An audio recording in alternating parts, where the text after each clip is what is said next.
other two topic areas today. Um, I will ask for some housekeeping things early on. So you have a meeting the week of June, next week on June, oh, sorry, in 2 weeks on June 17th. Because of report compilation and timelines for that, it may take us an extra week. So I was wondering availability on June 24th for a quick 60-minute meeting to ratify your report. Is there availability or any conflicts with that if we scheduled it from either 9 to 10 or 9:30 to 10:30? I'm free for both. Whatever works. The Hannah, 24th? this Go is ahead. Kendra Baldridge. Are you talking canceling the meeting on the 17th and only meeting on the 24th? We could do Or one both? of both. We might. I'd like to see how we get through today. I know we extended for an hour, so if everyone can stay, we might be able to get everything done that we needed to on the 17th. It's really tiering those recommendations. If there's any further conversation needed, then that 17th could give us a little extra time. And then the 24th would just be to ratify the report. But we could make that call maybe at the last 10 minutes of this meeting. Okay, sounds good. Mostly just curious. I am available for both. Appreciate it. Anyone with conflicts? All right. Well, then we will power through this meeting. If it seems like we need a break and need to kind of really reflect back on recommendations and you need some time for tiering, then that June 17th meeting can be used for that. And then we'd meet again on the 24th to ratify the report. All right. So to get us started, let's look at your meeting commitments. So you want to come ready to discuss and compromise, keep remarks succinct and on topic. Don't hesitate to ask clarifying questions, and I'll try to make sure we start and end on time or ask you for grades. Your vision statement, just to bring everyone to this working group meeting and kind of centered here, establish and expand a clear path of public policy recommendations for Kansas older adults and caregivers to access services. So again, this is one of your last meetings to finalize interior recommendations. I'm going to stop sharing my screen, and as we do in other meetings, just to get you into this space, one word, kind of on how you feel, what you hope to accomplish um, this meeting. And if you can't say it in one word, one sentence is fine too. So I'll kick it off. I'll start with your chair, Sarah. Sarah Schlutter, Johnson County Developmental Supports, and I am excited and ready. Terrific. And next we have, I think I saw Senator O'Shea join. Yes, hello everybody. We're here today. Um, Senator Kristen O'Shea here and Baby Leland, and direction and clarity. Thank you. Next I'll go to Kendra. Good morning, everyone. Kendra Baldridge. I am the director of the Bureau of Community Health Systems at KDHE, and I thought I would have more time to think for a word. I am anticipating the moving forward with this, so thank you. Thank you, and apologies for that. Jamie? Amy Gideon, Alzheimer's Association. I would say culmination. Thank you. Linda? Linda Mowbray, Kansas Healthcare Association, and I'm feeling optimistic. Thank you. Jan? Jan Kimbrell, silver-haired legislator, hopeful consensus. And then I see Stacy. Hi, Stacy Carson, registered nurse at Johnson County Developmental Supports, and I'm also feeling optimistic like Linda. Thank you. Perfect. Lacey? Hello, Lacey Hunter. I am the Commissioner of Survey and Certification for the Kansas Department of Aging and Disability Services. And I think Okay.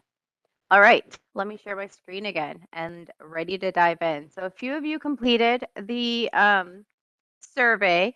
Thank you to those of you. I know it is clunky, I know it's tough, but it really makes these meetings a little easier because there is some data that we can go off of. So thank you to those that were able to complete it. So today we're going to focus first on your Senior Care Act recommendations, and then we'll focus on your adult daycare resources related recommendations. And so same thing like last time. First, I'm going to have you look at that language again. Any other edits to this language? And we didn't see anything major in this survey. And I think this part wasn't surveyed. This is something that you had already completed. So take a look at this. Any other language?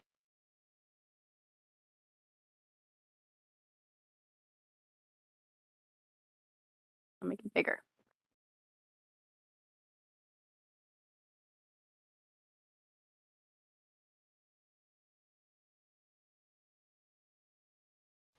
We're good? All right. So with this, is this a recommendation that you think could be completed in the next 2 years, or do you think you need to lay kind of groundwork for now and it'll take maybe 3 to 5 years to implement? So is it immediate action or strategic importance? What do you think?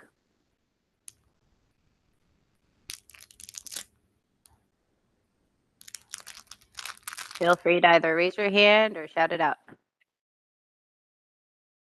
I think it needs to be immediate. We can't wait 2 more years to get ready to do it. Time is now. Okay. Knowing that it'll take active policy change, some contracts, and a legislative session, still Get feasible in the started. next 1 to 2 years? Anyone disagree with that? I was thinking it might be more strategic, but just because of all the different things that would have to happen. I agree, like it needs immediate action, but I'm not quite sure. Would you, Sorry. Sarah? Okay. Yeah. I just wanted to make sure everyone identifies themselves before they speak. Oh, sorry, this is Sarah. No, you're completely fine. Okay, so I'm hearing kind of both of maybe it's laying the groundwork, but it'll take a year or 2 to implement. Everyone, what are other thoughts? This is Senator Kristen O'Shea. Am I correct that this wouldn't request more money? It's just flexibility within the money that's already in the program? So there is a cost barrier that could come from additional full-time employees having these services provided by KDADS and an increase in the plan of care cost associated with the client. So there might be some cost in there. Right now, there's no stipulations on how to use reimbursement rate increases, so it could be pretty quick to do some of these things. Yeah, I personally don't see why we can't introduce it next legislative session and get the conversation going at least. Thank you. Annette Graham, Kansas Association of Area Agencies on Aging. Yeah, I think that's really, I agree that could happen pretty quickly because we're not saying put more money into it. We're saying use the money you have differently. Raise the rates, use the money to raise the rate and incentivize that. So I don't think it requires a lot of legislative activity, maybe more just on the part of KDADS to help incentivize and work with recruitment of new entities and to support that effort to raise those provider rates, to explain the increase in plan of care costs as a result of that, to communicate that, and then to help get new providers. Terrific. So how would you score this? Ease of implementation. It can be pretty quickly done. What do you think? Go ahead, Linda. Just one comment on there as far as timeline. To require a provider to pass on any additional funds to workers, I think that may take some legislative or regulatory action to accomplish. Go ahead, Annette. Annette Graham, Kansas Association of Area Agencies on Aging. I think that could likely be just accomplished in the individual context. Each area agency on aging, we contract individually in each area agency on aging with providers. And my understanding is that in other places across the United States, from some of my colleagues with area agencies on aging, put that in your contract and say, we're going to raise your rates, but you must provide $1 of this rate increase directly to your staff. So I think that could be done in that contract at the local level. Any other thoughts on this? Go ahead, Jan. Jan Kimbrell, Silverhead legislator. That's exactly what Annette just said. That is exactly the problem on the local level with AAA and food program and salaries. That's exactly what it is. And we need to be sure that some money's getting down to the local workers that are doing the boots on the ground, because nobody wants to come work in our local town based on what AAA and KDADS is paying, and the rate is pathetic. But yet their administrative monies are stuck somewhere else. They're not getting down. So that was an attention grabbing, thing there. It's like, be sure that the money is getting down to the workers in the forefront.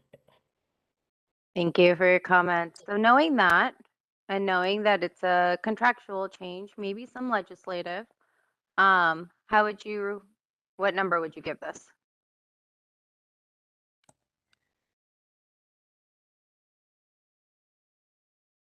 Show you the recommendation again if you need.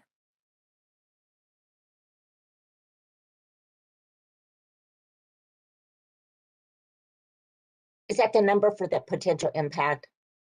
This is for the ease of implementation. How easy would this be to complete?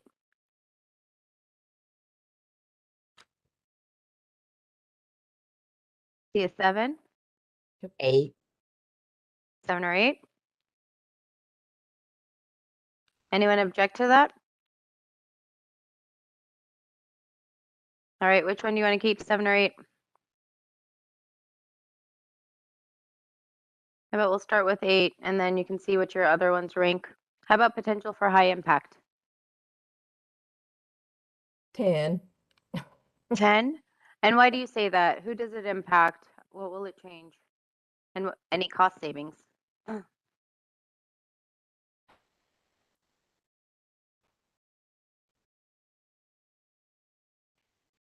ahead, Jan. Hi, it will impact on the local level, the ability to hire, the ability to serve in those centers, and the ability for those centers to be open because they have an employee who will show up every day for work because they're making a living wage, close to a living wage. And it will help the subsidies that have to come in from the local county to subsidize that wage that is not even standard. It'll help the community. Terrific. Anything else to add? All right, take a look at your action lead and key collaborators. Who else should be on this list? AAAs themselves?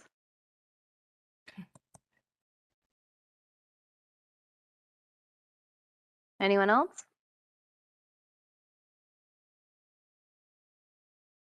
All right. And then take a look at the key performance indicators. Any changes to that?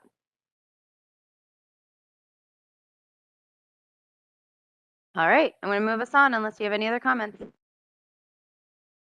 Great, next one. Next one is technology investment. So this one, take a look at the language first. And there is a related recommendation with work group A to support efforts to enhance internet availability and make it available across the state. So you have the same thing for C. Any changes to the language?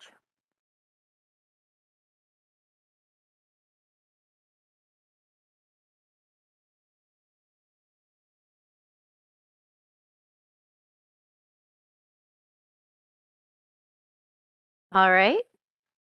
Think about this one. Is this one something? Oh, go ahead, Annette.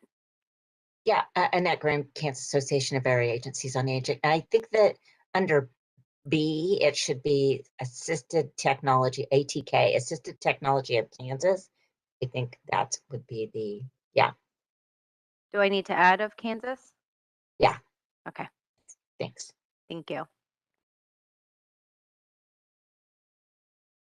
All right, so what do you think this is? Immediate, it could be implemented in the next year or two, or do you think it'll take a little longer? Lay some foundation now and take a little longer.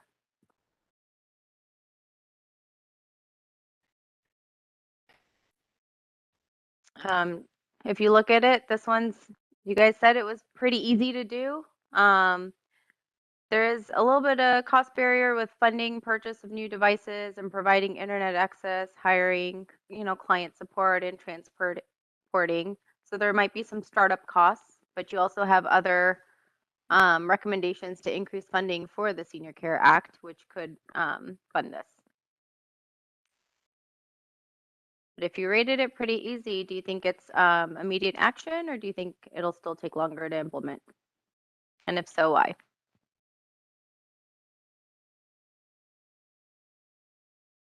Annette Graham, Mhm. K4A. I think it would take longer because I do think there's going to have to be some legislative action to increase funding, because this could get, somewhat expensive. And so if you take the money out of the existing budget, you're taking some people, you're removing some of the service availability. So I think it would be a bit not as easy as the first point because of that funding and just new partners and new service model. So maybe it would take 1 or 2 legislative cycles, and then kind of year 3 or 4 would be when the technology is out to people. That's what I'm hearing. All right. How about others? How do others feel?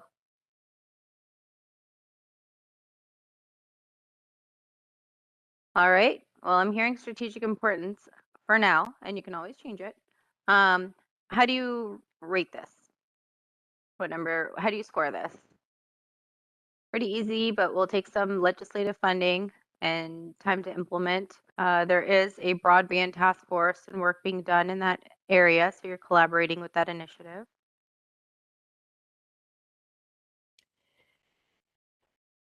You can either put up fingers or say it aloud. Go ahead, Jane. In some parts of the state, it would be simple. In other parts of the state, it's going to be very difficult. So splitting the difference, 7. But it needs consistent working at it. Coming at it 3 years from now, it's too late to get started. So the groundwork needs to be laid the first 2 years. Yep. Anyone object from 7? Any other thoughts? What about potential for high impact?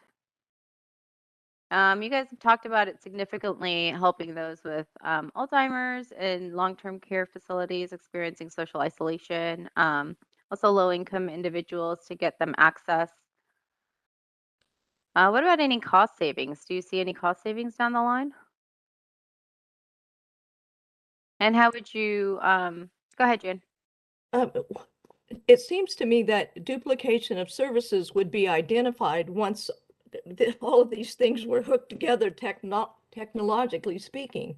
And you would be able to more easily identify where there's duplication of services and where things can combine and coordinate and work together. But without that modern technology, and everybody using different types of equipment that don't talk to each other, that just slows things down. So Okay. Do you have a score as well, Jan? for impact, 8 to 10, 8 or 9, if it got done, yeah. What about you, Annette? Go ahead. At Graham, K4AD.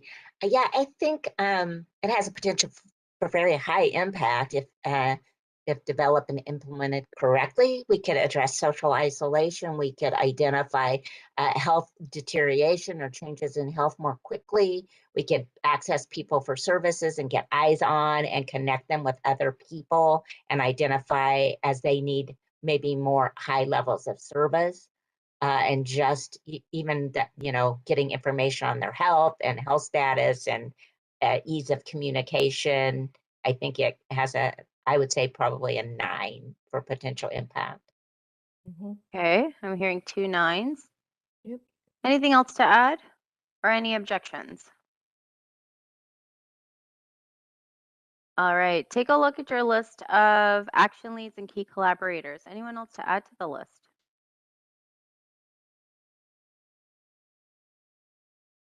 Your MCOs need to be at the table, or KDG or others? Yes.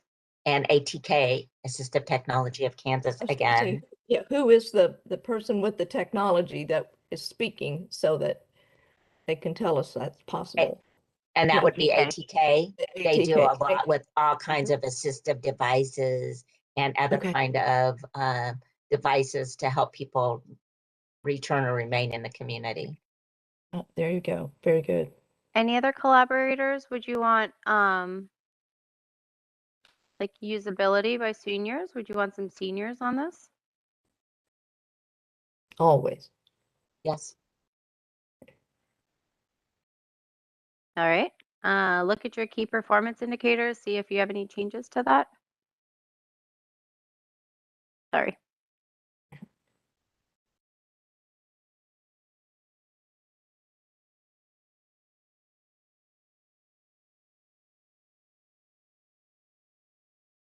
All right, hearing none, I'm going to move us along then. All right, so your next recommendation is a one-time only service cap. So take a look at that language again.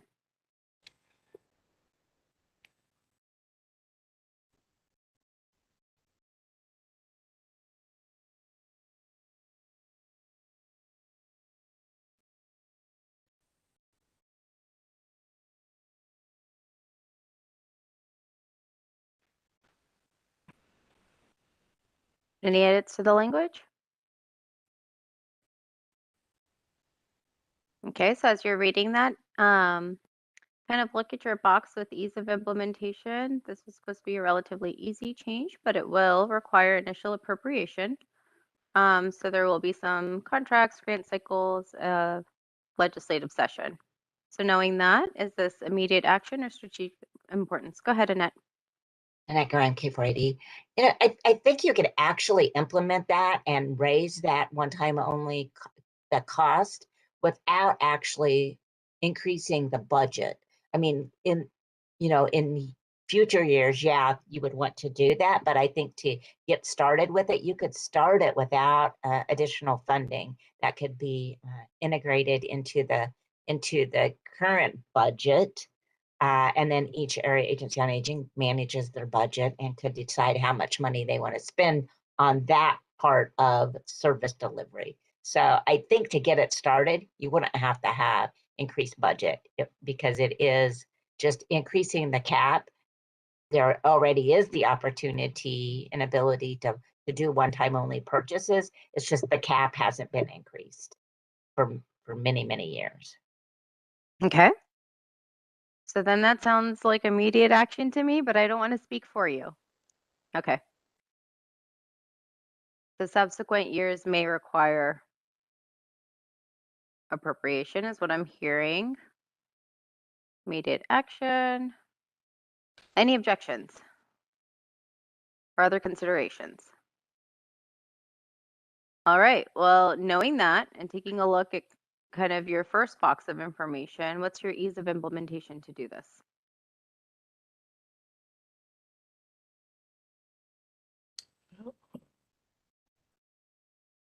I'm seeing 10. Yeah. Any objections to that? Mhm. All right, then take a look at your second box. One of the cost savings from this rec will result from seniors receiving items, allowing them to remain in the home longer and not have to move to higher acuity care settings. So what's your potential for a high impact looking at that? 10. Any objections to 10? Would you consider this one of your easy wins, low hanging fruit? Okay. Who's the action lead on this? I heard AAA's, but is it KDADS or AAA? KDADS? Okay, yes. Okay. And then your key collaborators would be AAA's. Any others? K480. Anyone else?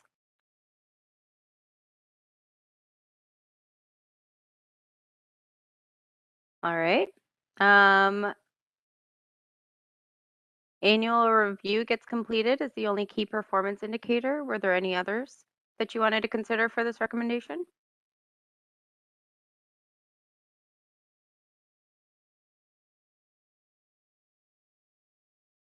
All right. Unless I hear it from anyone else, I'm going to keep going. All right, next one. I think this one might require some language edits, especially around this term funding formula. So take a look at that the language here and make sure we've captured it correctly.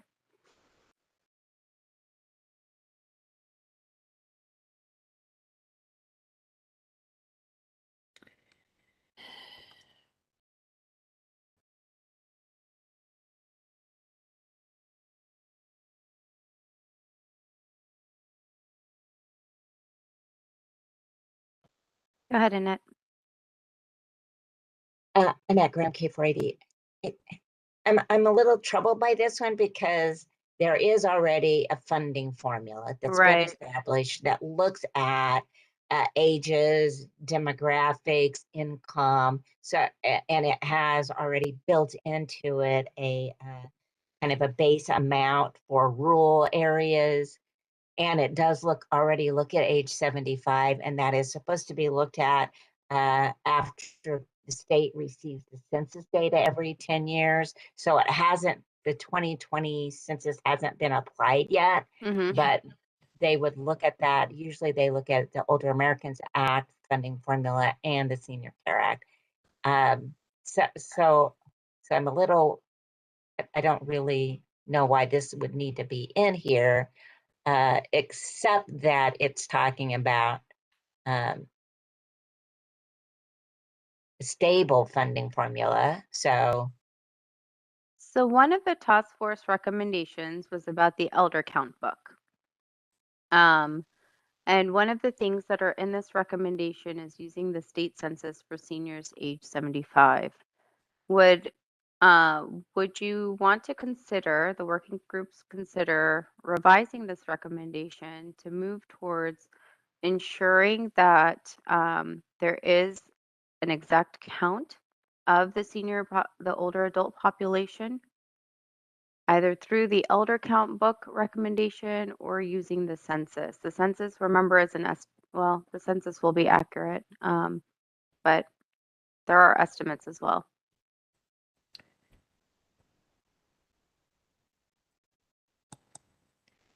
Go ahead, Jen. Just question. So the state census, so the federal census is every 10 years. The state is in the opposite years. So like it comes, there would be a count every 5 years virtually. Is that what you're saying? The state is opposite of the. I am not familiar with the state census. Okay. Back in the day, I do a lot of genealogy, and it was at the 5th year it used to be done. But Kansas, as far as I know, hasn't done that for a long time. So if we're waiting for numbers to make changes, we just had one in 2020, and we don't have those numbers yet. So we're still pushing it down the road as to when the numbers that reflect the increase that has happened aren't going to show up in funding, apparently, for quite some time. So you do have the 2020 census results, which were mired a little by the pandemic, but still have those results. I might ask Connor if he knows of a state census that is done. Otherwise, there are other data sets from the U.S. Census Bureau that provide estimates for the state, and those are every year or could be combined at the county level every 5 years. But Connor, Okay, I so think then we should. Connor, So I we think should you're add the unmuted. word estimate. Yeah. Yeah, thanks, Tina. I don't deal with the census at KLRD, but I will ask someone. I will add about the Kansas Elder Count Book that was last done in 2002, and it included demographic information that could be pulled from the census and the state census, but also other things like healthcare services and things like that. But I'll find out more information about the census. Okay. So I'm hearing that this should be less about a funding formula and more about making sure that the number of older adults are accounted for and maybe the services they require. So almost like a needs assessment. And I don't know if the elder count book gets to that, but is that what the working group would like to move towards? Go ahead, Annette.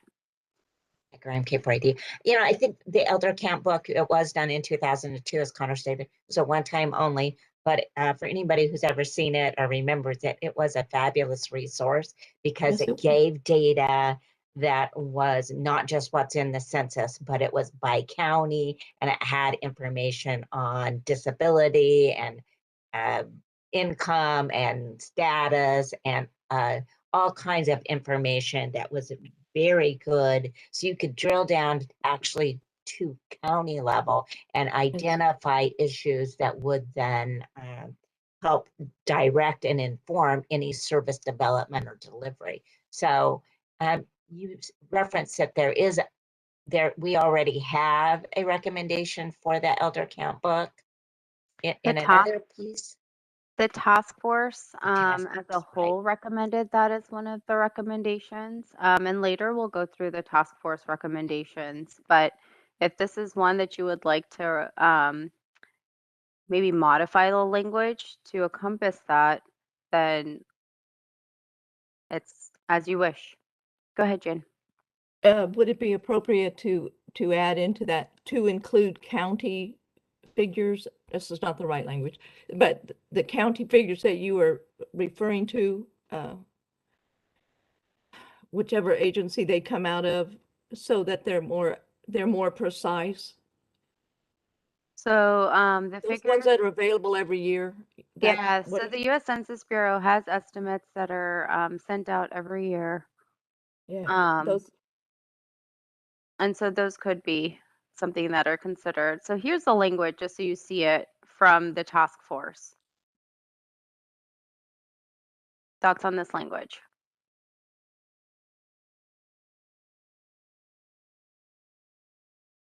Yeah, I like that language. Would you like to replace this recommendation with the language or combine the two?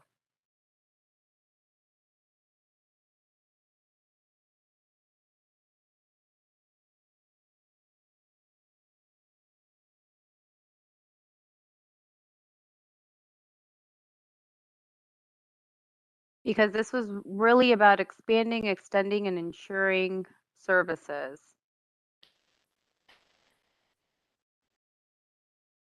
Also providing travel time and mileage for providers and pay for family caregivers as well. So I want to make sure that Yeah, that needs to be in there this is somewhere. one that you want to, maybe the elder count book is a separate recommendation, or you modify to include both in here.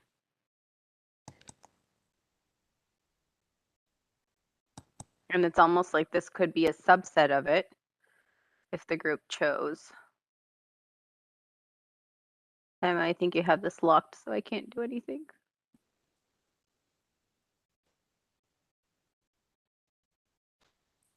Tried to move my cursor. I believe I'm not in that section Okay. anymore. Sorry about that. It's okay. I'm just gonna move a row up. You're good. So this could be an action step.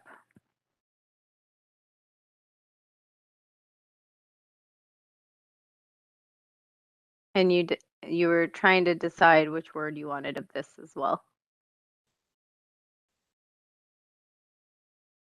Thoughts from the group? Some of you are quiet today.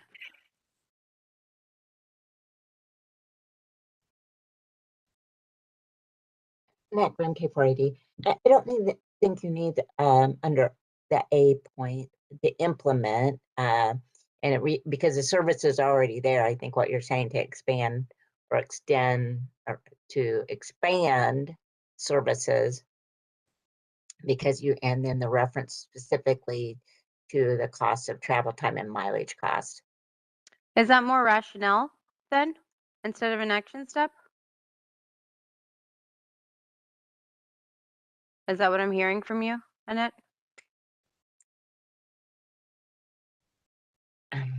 I'm not sure. Yeah, maybe that. Kind of the reason for this. Mhm. Okay. Emma, your the text went away, but were there any changes to that language? Or you guys were good with the language? I didn't hear any edits. So knowing that this is now related to the elder count book, consider kind of ease of implementation. So now this is something that was done in 2002 that you would be doing 20 years later. How was it done in 2002? Was there an appropriation from the legislature? Was this out of a agency budget? How was this completed in 2002? Gina, I can provide some information on that. Perfect. So in 2000, the Kansas Health Foundation awarded funding to the Center on Aging at KU Med to develop the book. There was a statewide advisory committee to collect and prioritize the data. And then there was also the Milbank Memorial Fund offered to publish the elder count book. So it was a collaboration between the Kansas Health Foundation, the Center on Aging, and the Milbank Fund. Wow. Okay. Does that still exist? Those things? The Center on Aging and the Kansas Health Foundation, yes, I believe so. Milbank Fund? Oh. I believe the Milbank Memorial. I don't know about the fund itself, but I think there's a Milbank Foundation. I'll look into that. Okay. So if those entities still exist, it would be securing funding again. What are your thoughts on, what do you think first? Is this something that could happen pretty quickly, or would it take a couple of years? Just immediate action or strategic importance? Linda Mowbray, Kansas Healthcare Association.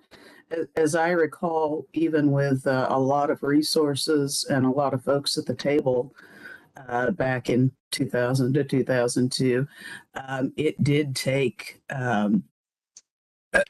quite a bit of coordination. Mercedes down at KU took the bulk of that.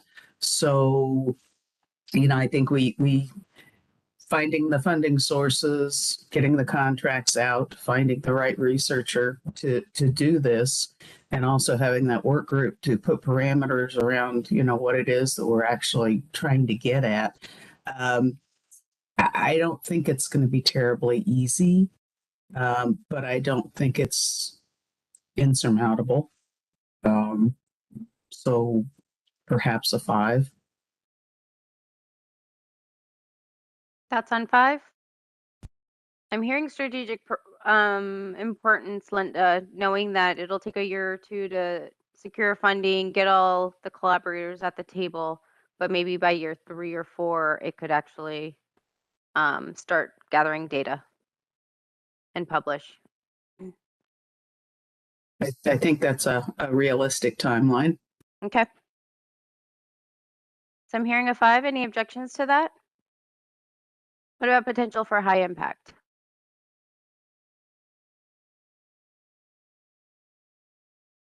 I heard from Annette that this was a really good resource. Yep. I'm seeing a 9. Yes, ma'am. Yeah. I would agree with a 9. Here we are 20 years later, still talking about the value of the information. Yeah. Okay. So you've identified a few up there. Connor helped identify kind of a few that had been there. Who is the agency leading? KDADS again? That would maybe work on getting the advisory council together. Is the legislature part of this? I hope not. It sounds like it's more foundational funding that was secured before. Yeah. Okay. Foundations, and it sounds like university partners. I know there were several state associations involved, at Graham K. Brady, AARP, KABC. I think there were many state associations involved. Linda, Okay. you probably recall that as well. Yep. So there's state associations, ARP, KABC, AAA, foundations. Probably Alzheimer's Association. Mm-hmm. All right. So indicators will be secure funding,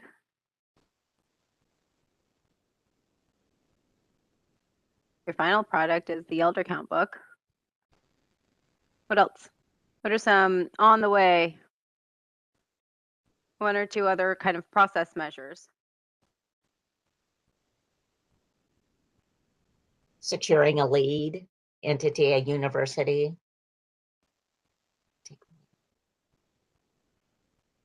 Okay. Any others? All right. Well, thank you. Let's move on then. All right, your last one, I think, is program evaluation. There might be one more after this. So take a look at that language.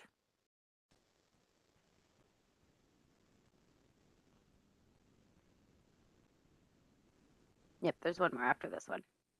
Any edits to the language?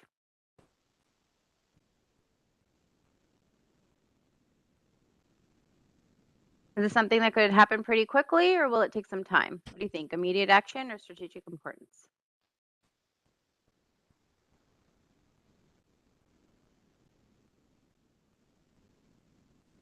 Annette Graham, K480. I think it would take some time because there has to be development of some measures and some way, an evaluation tool, a process for that, and funding and staffing at KDADS and a finding an independent evaluator. In one of your last meetings, you had suggested a legislative post-audit to complete it, but you could consider sending out contracts to others to do the evaluation as well. Go ahead, Jane. What is the current SCA? Is it evaluated now every 3 to 5 That's a years? good question. Yeah. Is it? Annette Graham, K480.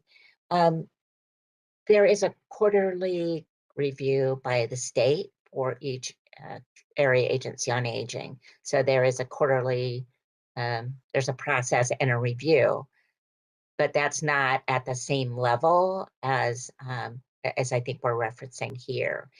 Previously, there had been University of Kansas through their, used to be the Center for Aging, or KU Center for Aging, now it's Credo, had done a lot of research on the Senior Care Act program. But it hasn't really been done at that level for many years now. So we haven't done it at this level for some time that we're talking about. We want this every 3 to 5 years. It hasn't been done at all. This is a new idea because It's been done before, but it sounds like it hasn't been done for a while. So there is some methodology that could be leveraged from past. And so it sounds like you'd have some baseline data available if it's been done in the past. And then it would be a matter of conducting research moving forward. So knowing that, and if it was KU, so that's another entity to think about. that helps, yeah. What is your ease of implementation? How'd you score this? Sounds like you would need some funding, and you would need to secure a contract with whoever would complete the evaluation. So maybe those mechanisms happen the first kind of 1, 2, 3 years, and then it's implemented in the next 3 to 5, So or 6. executed. A 6. Any other thoughts?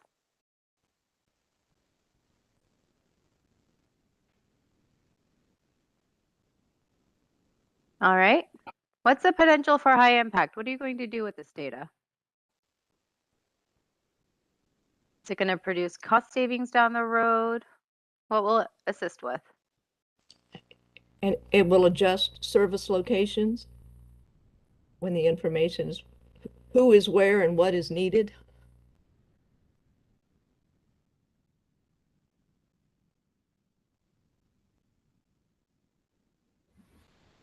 Other ideas? I would think that it would, Senator Kristen O'Shea, I would think that it would cut down on meetings like this where we're having to go back and kind of backtrack to revamp things. It would just keep the continual updating of our programs. Mm-hmm. Go ahead, Annette. Graham K4AD. I think it'll also help kind of identify what services maybe where the service gaps are, or if there's new needs that are unmet needs, or what services might have the most impact, and help then to also identify potential needs for additional funding and the overall impact of the program, and help develop those outcome information and measures to help inform the legislature and policymakers about potential needs for new funding, but have data to support that. Knowing that, how would you all score this?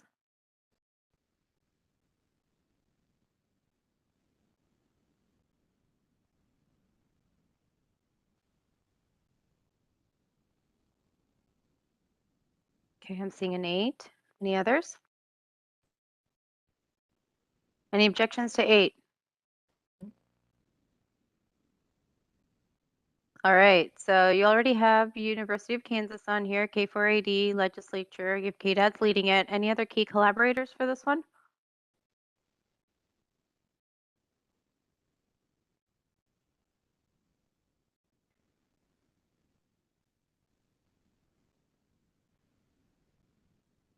Okay.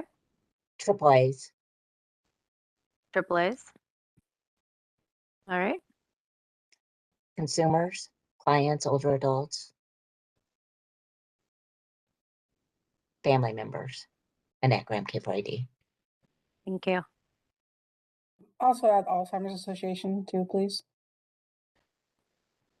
Got it. All right. What are some indicators? Secure contract. Any other steps along the way? Those are process. What about performance?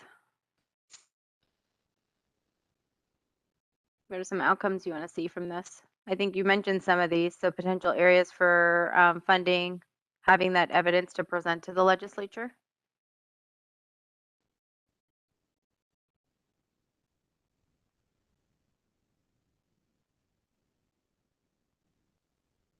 Any others?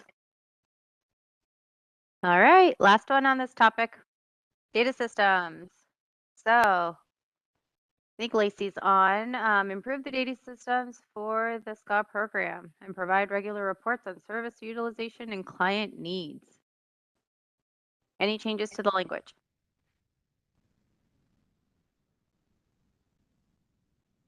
What are you thinking with this? Immediate action or strategic importance? I think before when you talked about it taking some time just because it's an overhaul of the system, which technology sometimes takes time. But if you have other ideas, I'm all ears.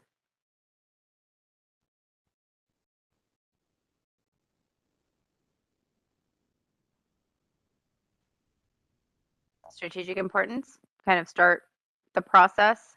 Go ahead, Jan. Yes, Jan Kimbrell, Silverhair. I'm thinking that we need to identify where the snag is in the problem right now in our system, so and not wait to bring in these new systems, but see where we're getting tangled up, and if that can be unsnarled moving forward. So these things would have to happen first before this new content can come into place.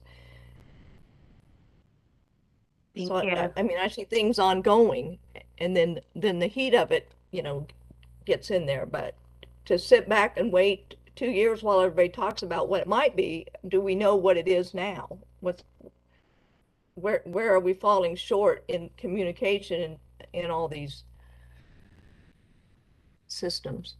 I might reach out to Lacey for that, but meanwhile, Annette has her hand up as well. From a provider side, as being the AAAs and at Grand K4AD, what we see is that we put a lot of data into the system, but we can't get it out. And we often hear from K4AD that they also can't get it out. So I think it's it's an old system, a system that's been patched up and propped up. And I think it's fairly well known that their data system has a lot of issues because of just how they built the system and the overload of data that goes into that. Originally, KMUS was back in the day, KDOA, Kansas Department on Aging, and all they did was aging. But then when they combined and brought in the other waiver programs and other entities, it became the system for everybody. And it's just pretty inundated with information. And I think that's made it difficult to get data out of it. Yeah. Thank you. Lacey, anything else to add besides that?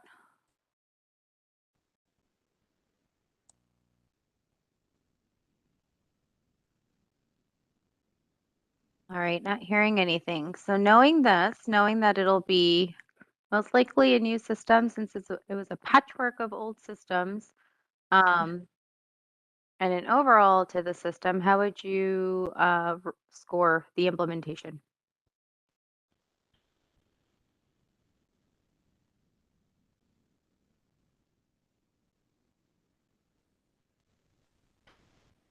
Five.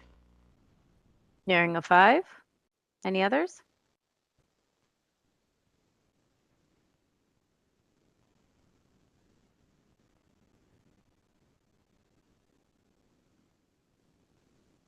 Seeing a 4.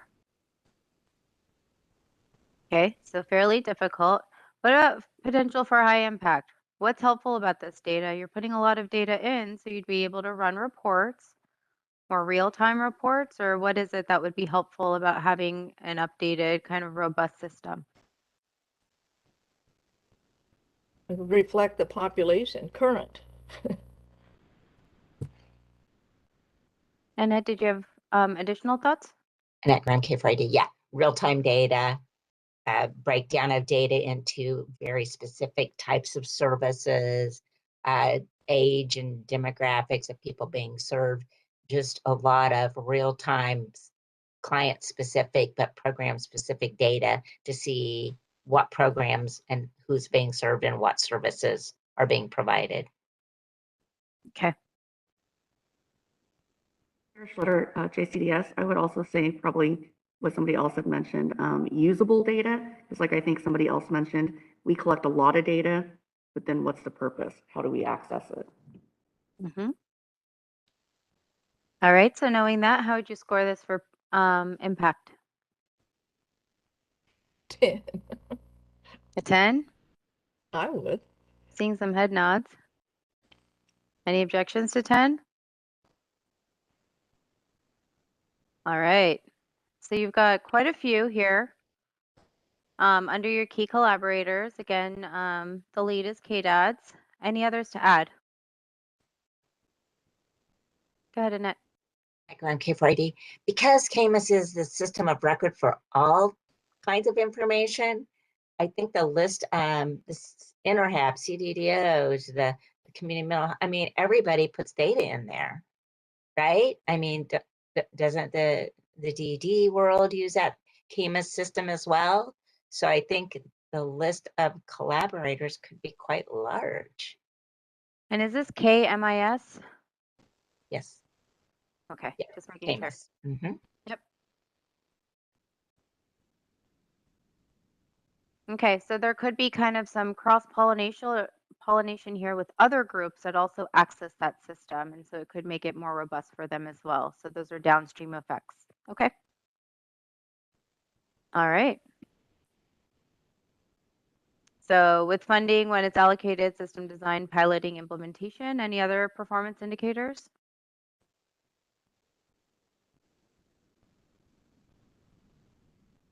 All right, that is all for your Senior Care Act recommendations. Anything else that you guys good? Breather? All right. Here is one more recommendation that came from one of your other topic areas for home and community-based services. Came out of the conversation, so we wanted to add it here to see what your thoughts are on it. And then based on kind of the conversation, some of your rubric has been completed. So take a look at this recommendation, see if you want to still recommend it. Again, this is one that came out of your conversation, but it's having kind of a one Medicaid waiver for older adults instead of several different waivers. So thoughts on that?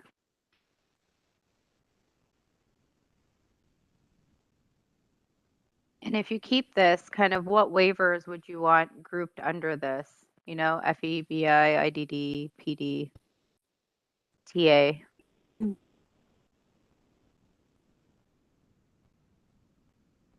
I'm gonna do some hand raising. How many of you want to keep this recommendation?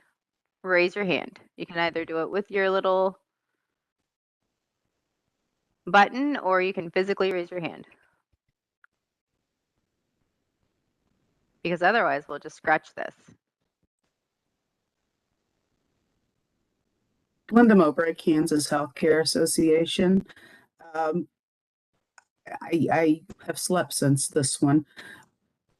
The combining of the waivers for older adults. I'm not sure how this benefits. Right now, anyone that ages through their existing waiver, I believe, can continue on that waiver. They don't have to come over to the FE waiver. And for those on the that are on the FE waiver, there's not a lot of value add services. So I'm not sure what would incentivize individuals on the other waiver programs to want to be part of the FE.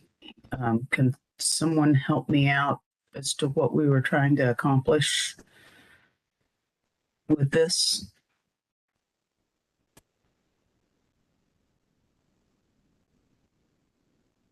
Sarah Schlitter, Johnson County Developmental Supports.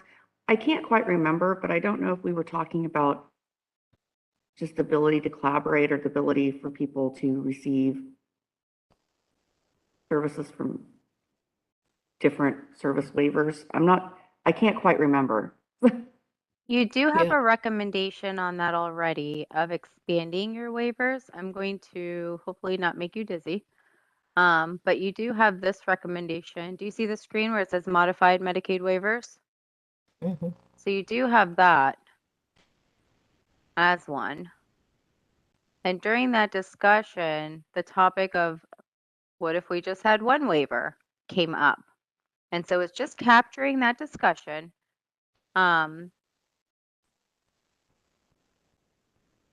And so it's almost like an either or of do you want to modify for now and move towards one or just kind of keep it as is? Go ahead, Annette. I'm Kip Brady. You know, having one waiver has been a topic before in the legislature and among groups. The thing about the FE waiver is that it only one time in its history it's had a waiting list, and that was I think that was about a year or 15 months long, and we were able to identify, that was before CanCare, we were able to identify because AAA's did the FE service delivery, identify what was happening to those people while they couldn't get on the waiver. They either died or ended up in a nursing home. It was a lot of bad outcomes. And we were able to document that. So the problem is that if you increase the cost of the FE waiver by adding all the services in, you'll end up with a waiting list. If you combine all waivers into one, then the older adult population will experience a waiting list as well. And what happens is people only access that on the elderly waiver at the end of their life when they're most at risk and they really can't wait for services. So that would be kind of my argument, our state association argument against having one waiver or increasing the cost of the FE waiver. So I'm hearing to not have this as a recommendation. And correct me if I'm wrong. Would you want this to be put in the appendix as if future group wants to think about it, they think about it, or just get rid of altogether? Linda Mowbray, Kansas Healthcare Association. If it does go into the appendix, I would ask that we have some notation as to what Annette was talking about, you know, the pros and cons between the siloed waivers and combined waivers and the waiting lists, and also the time frame of need, that it is critical at that juncture that folks be able to get onto the FE waiver so that access remains open. So my recommendation would be to strike it and put it in the appendix just as a, hey, we did talk about this, and here's why we didn't think it was a great idea. Okay. All right. Any objections to that? All right. Okay. Then I'm going to move us to adult daycare services. All right. This is where you did have some survey results, so we'll talk about those as well. So take a look at the first recommendation about increasing funding and reimbursement rates.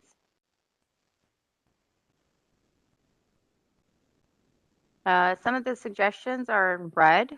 So to serve people age 60 and older, making sure that's in there. Another consideration was to remove and in turn and instead write increase funding and reimbursement rates. So that's why that is there.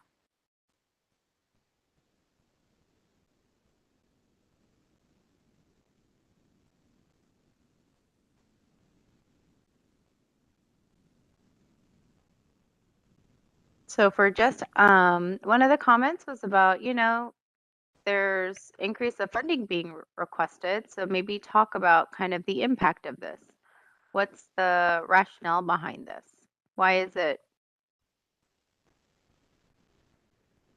Depending on which authority you're asking the funding for, what rationale and evidence would be presented to them? This is Senator Kristen O'Shea. A couple of things there. With the pandemic, I think a lot of people are just leery of, they're much more eager to stay in their own homes. And if you could use this as an opportunity to show that you wouldn't need as much workforce, that would be, I'm not sure that would necessarily be the case, but if you could, that seems like it would be a good thing.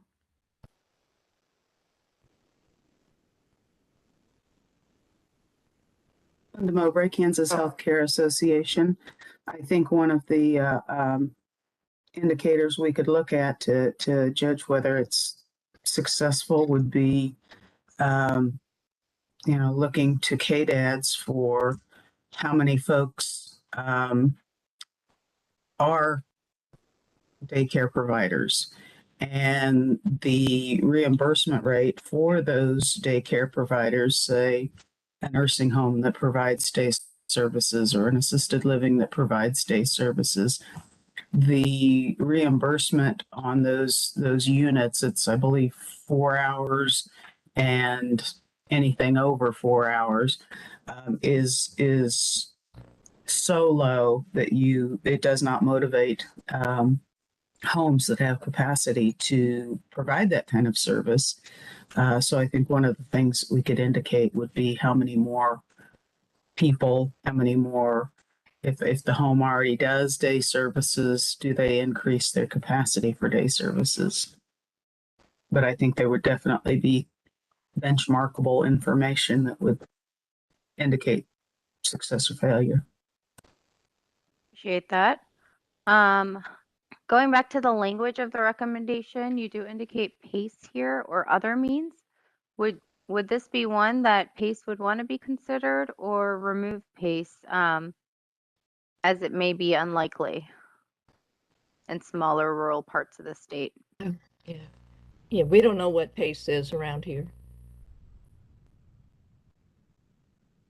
Would it be your senior centers instead, or other areas?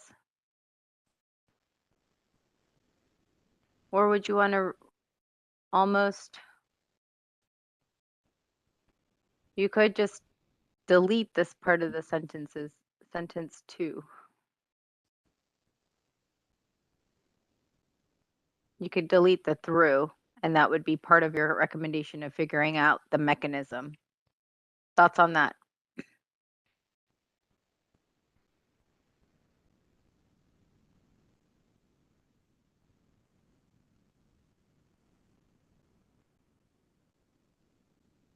Objections to that? No, I'm good with that. Taking that Good with part out. that? Okay. So knowing this, knowing it'll be a program change, we'll remove anything kind of pace related from this. But trading up, trying to figure out the funding, you had scored it a 3 and a 6 is kind of on the survey, the average score. Do you agree with this?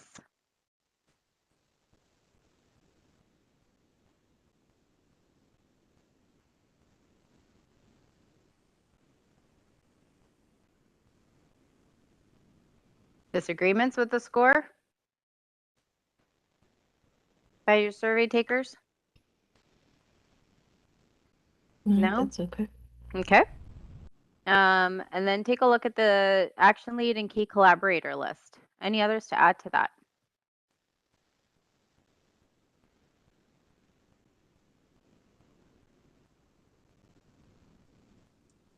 Linda Mowbray, Kansas Healthcare Association. We have adult day service providers as key collaborators, but I would say also potential adult day services providers if we are actually wanting to recruit new providers in key areas of the state. Would there be, just to help KDADs out a little bit, how would you identify those? I believe right now, Linda Mowbray, Kansas Healthcare, that licensing agency does look at who provides adult day services. Okay. And any licensed any licensed entity that KDAD has jurisdiction over can provide day services if they have the spatial requirements that are available. So KDAD should be able to look at their list of all licensed facilities, see who's doing it now, and who would be potential candidates to reach out and say, hey, would you consider being part of a pilot to do day services in your area? Yep. Great. Go ahead, Jane. There are in some communities religious organizations that come in and provide some of these types of services as well. It used to be the Catholic services. There was Lutheran. I know there was Methodist. Are they ever invited to the table for this type of thing? Because you could. Yeah. So I noted religious and community-based organizations. Does that work? Yeah. All right. Yeah. Any others?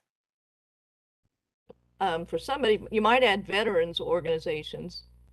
I don't know, but just so that they're included in. You're channeling Ernie right now. He's not here. I know. That's exactly who it is. That's exactly right. Any others? All right, and you've got quite a few indicators on there. Any and Linda added a few to that. All right, then I'm going to move us along to the next one. All right, take a look at this recommendation. Again, edits are in that maroonish color. There is one strikeout with the housing providers, and I could explain kind of the survey results on that one.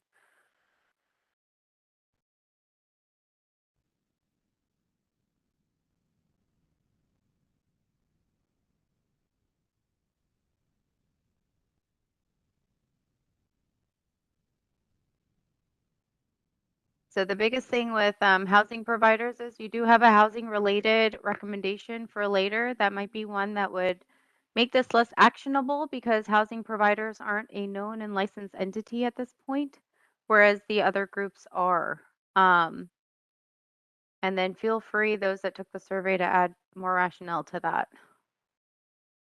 So one consideration is to just remove housing providers and only keep for senior centers and assisted living providers. Any objections to that? Hmm.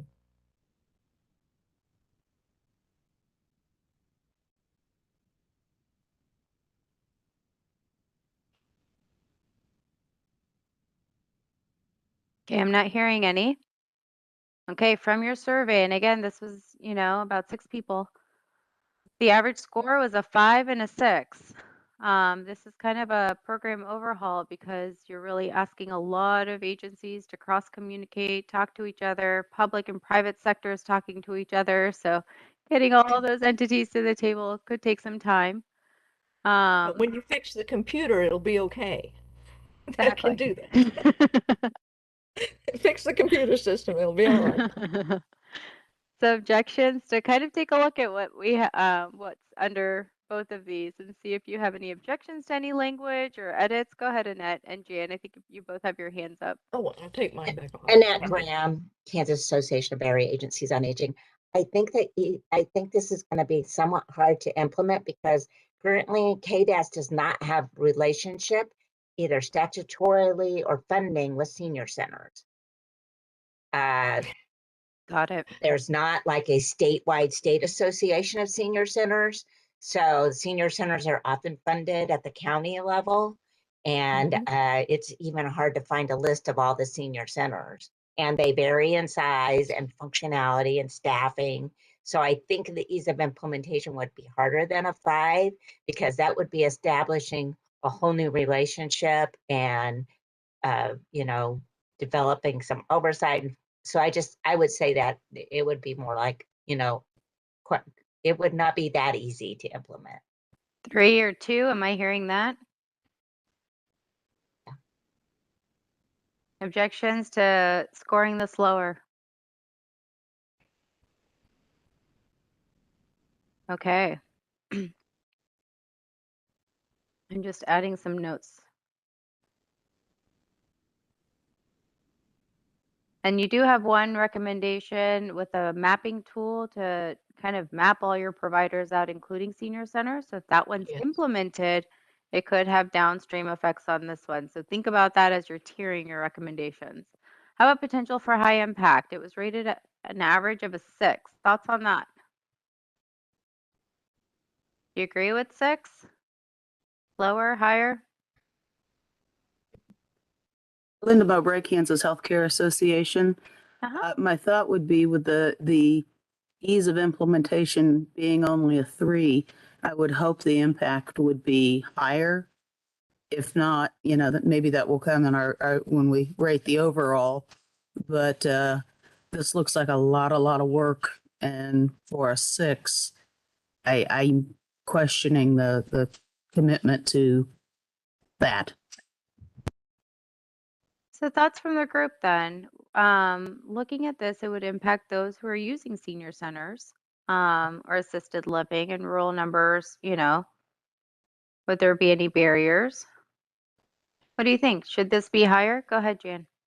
Well, I know currently that there is a real emphasis on the younger folks that are now qualifying to come into the senior centers and getting that information out to them. This is we're in transition right now again.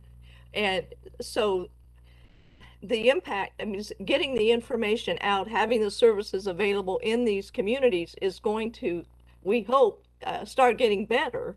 And the counties are going to get even more involved because there's more numbers coming up. But if you're looking at old data, you wouldn't necessarily think so. But it's happening, and the conversations need to be more. If somebody looks at a 3, they're going to just not even try. And the potential is huge. So are We you don't have saying, any other services, so are you thinking it's more of an 8 or 9 then, Jan? Is that what you're proposing? I would hope for an 8 because of the word Objections? potential. It's potentially there, but it has to be Thoughts from nursed others? along. Thank you, Jan. Yeah, it's okay. Objections 2 and Stacy. 8. Go ahead, Stacy. Stacy Carson, Johnson County Developmental Supports. I do agree with Jan that I think it does have a potential for a higher impact. I agree it's hard to implement this, but if it were put in place, I think it could have a great impact for those seniors that are in areas that they're currently being underserved. Okay. Thank you. Linda Mowbray, Kansas Healthcare Association. I agree. The risk versus reward, it's worth it to work hard and work on a 3 if you have a higher potential impact. So I certainly agree with that.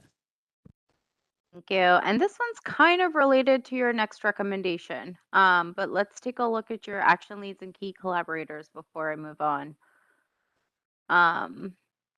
So we do have that note that, there isn't a relationship with senior centers right now, but KDAS would still be your lead right now. And here's your other key collaborators. Any others to add to this?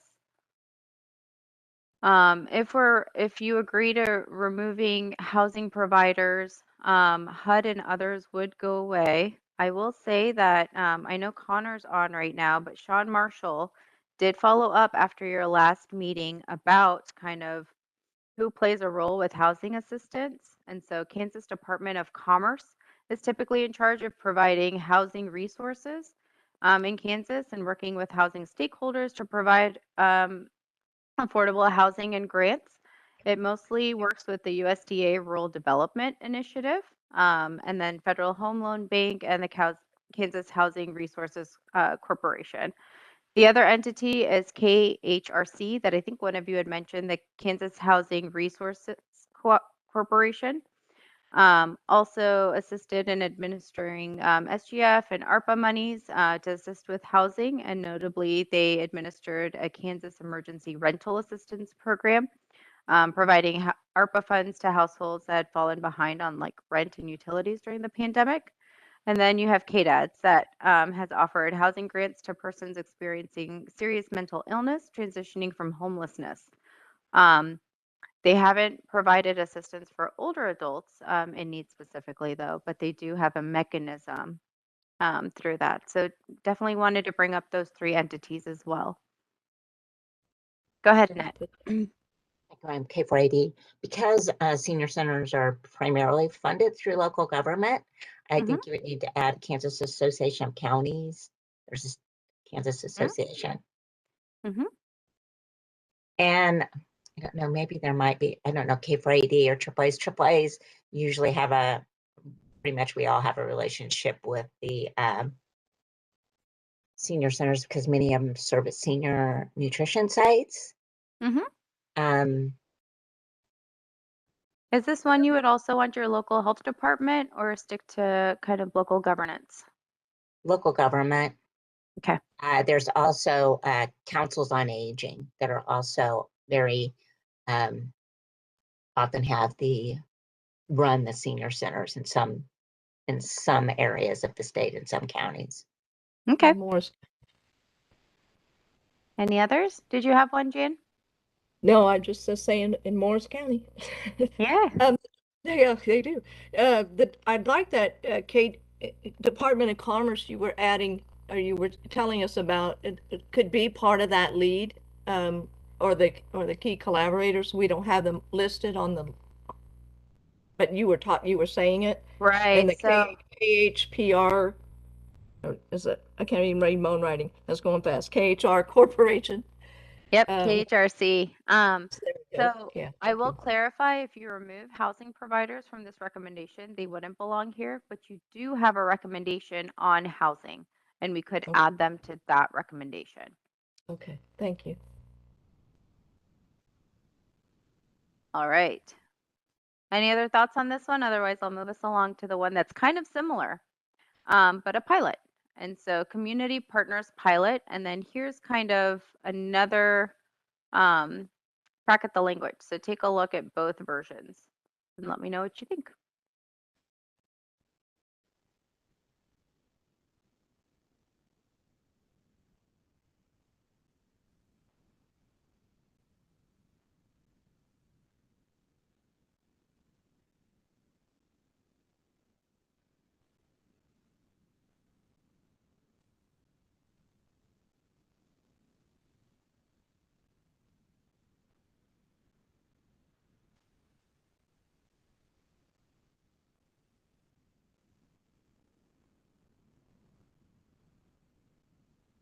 Thoughts on the language? Do you like the original language? Do you like elements of the proposed language?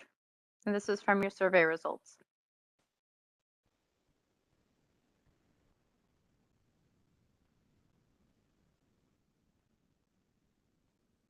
Senator Kristen O'Shea here. Why, I'm just curious about the including banking institutions and charitable organizations. What was the thought behind the banking institutions? So local attention by the investors and business heads and communities seen by all residents will be a win for all. Giving a hand up, not a hand out. Most will respond favorably to such involvement. It evens out the playing field if it's a public-private collaboration. So just getting more private and public partnerships in here. Is that helpful? Yeah, getting more public and private partnerships into creating non-traditional services for seniors, or into what exactly? Yeah. Okay. Okay. So this is really giving you some funding for your senior centers to make it more robust is what I'm gathering. But those of you that developed the recommendation, go ahead, Annette. Annette Graham, K4AD. So just to clarify, this is specific to a pilot program or collaboration for day programs. Correct. You are in Okay. adult daycare resources. Okay, thank you. And so a lot of these recommendations work together, right? And so this is one other way of thinking about enhancing services by your senior centers. And it would be a pilot.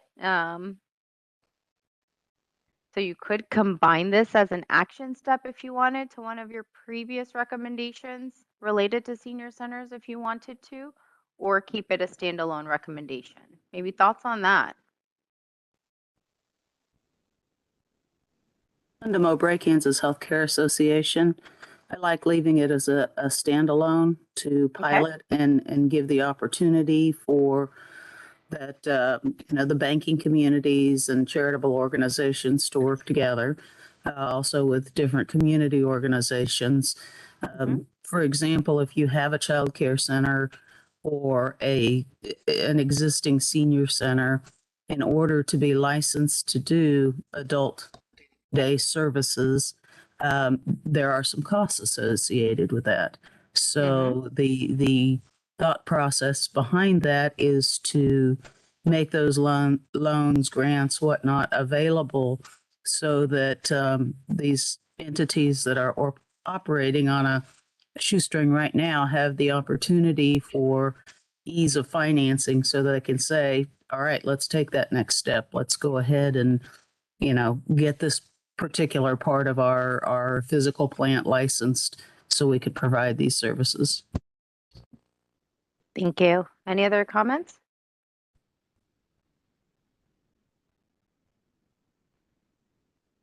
All right, well, per the survey, this is strategic importance, so it'll take a little time to collaborate and come up with a pilot. And ease of implementation was a 5, and potential for high impact is a 6. Thoughts on that? They're kind of both middle of the road.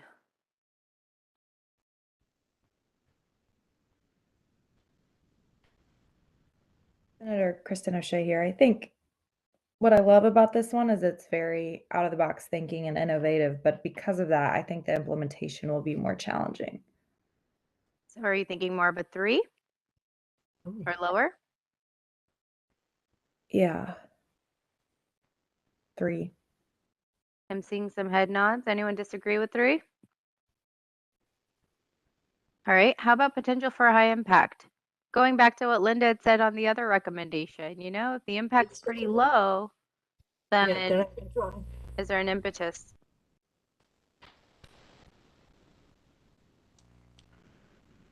I think so. I think we can raise that impact, especially out in the frontier and rural communities who don't have the services anyway. Yep. If this were to work better, then the impact is more profound because they often will do for themselves because they feel like they're abandoned. So if this could happen, this would be a good thing. So 8, I would go with an 8 at least, if it would 8? happen. Any higher than an 8? Agree with an 8? Linda Mowbray, Kansas Healthcare Association, definitely agree with the 8.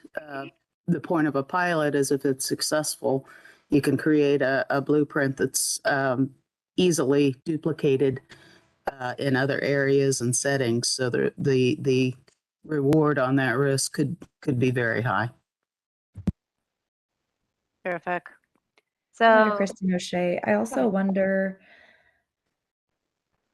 I mean, this also seems to really tackle the topic of workforce, because how many people leave the workforce either for childcare or caring for aging parents? And so when I think about that initiative, the impact might even go up. And so I don't know how these initiatives might combine with that work group's initiatives, but just a thought. are you proposing a 9 or a 10? Not necessarily, just Okay. Another yeah, thing to consider. yes. Mm-hmm. So maybe caregiver impact is what I'm hearing. Okay. Yes, caregiver impact, and then the result of that then is workforce availability. All right.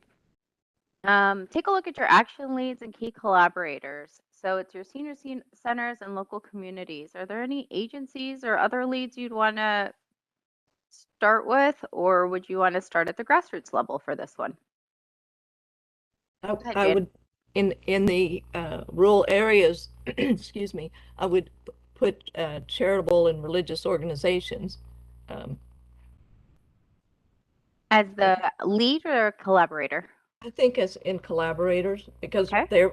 they are opening their churches and opening their Eagles and their American Legions Mm-hmm. and they're helping with this, whether Okay. privately or, they could stand to get licensed, but it's Okay. happening. Going back to the lead again, grassroots level, or would you want a state level agency kind of spearheading this? How do you get it started?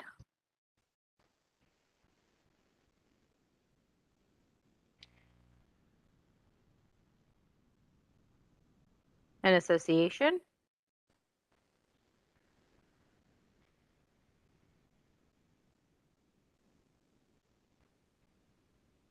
I'm gonna have you guys think about this one. If you want to keep it grassroots level, I think that's great.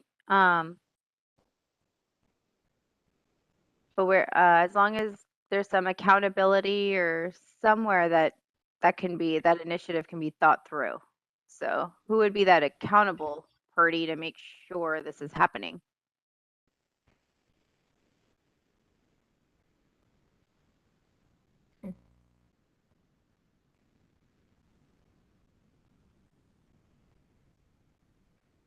Okay, I'll let you guys think about that one. All right, next. All right, your next one is on expanding the reach of the PACE program or other providers to transport services and workers for those being served in-home, utilizing general transportation systems already in the area to get those skilled people and their equipment out to the homes when necessary. So that's all additional kind of language in there. And increase the eligibility.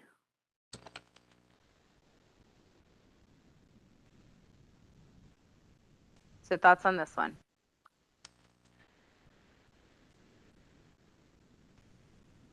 The other suggestion was to keep it really simple. Expand the PACE program across the state to make the services available to older adults in Kansas.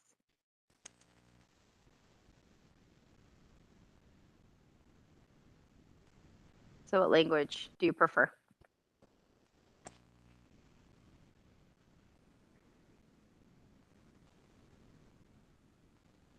Sarah Schlitter at Johnson County Developmental Supports. I like the second one just because it's concise and clean.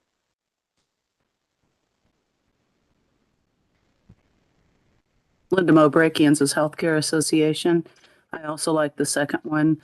I feel like we would really need some input from the current PACE providers to see what their barriers are to, why has there not been an expansion at this point?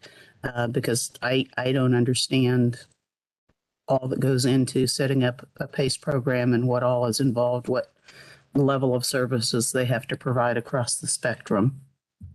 You did hear from some supplemental experts earlier this year, and I know Sean isn't here, and I think Lacey is no longer on either, to be able to reach out to those two, but I can go back and reach out to them or look at the SWOT analysis to see if it's in there as well.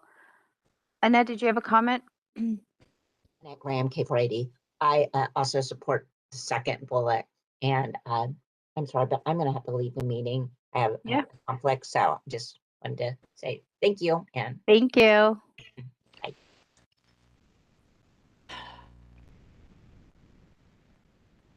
Bye. This is Jan Kimbrell.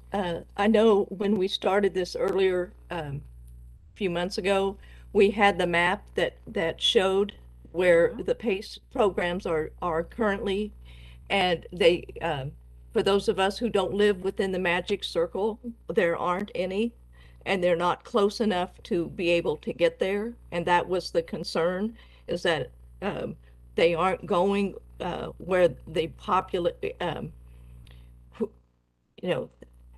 they're regionally based. They're based out of Wichita or Kansas City or and we're not getting up to central Kansas, and we're not getting out to northwest Kansas or western Kansas.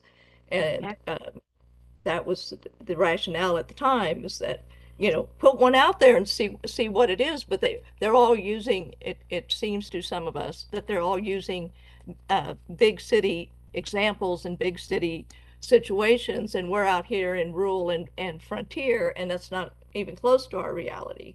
And that was what that was started about. So you have several recommendations that are talking about kind of empowering senior centers. And then this would be kind of a tried and true program that has worked successfully in areas that also could be potentially expanded, are kind of what I'm seeing overall. Maybe as you're tiering the recommendations later to kind of see where you want to prioritize things, you can think through, is it really looking at those senior centers and what can be done at the grassroots level, or really expanding this PACE program across the state and kind of where you want to prioritize things? Is that helpful? Or am I hearing that you want to remove this recommendation? I think you wanted to move towards kind of the simpler language. So to make sure. Okay. So with that simpler language, and kind of these bullet points, if you look under about potential ease of implementation and potential for high impact, this one's another middle of the road one. Kind of a 5 for implementation and a 6 for impact. Thoughts on kind of what that looks like? And any edits to those numbers?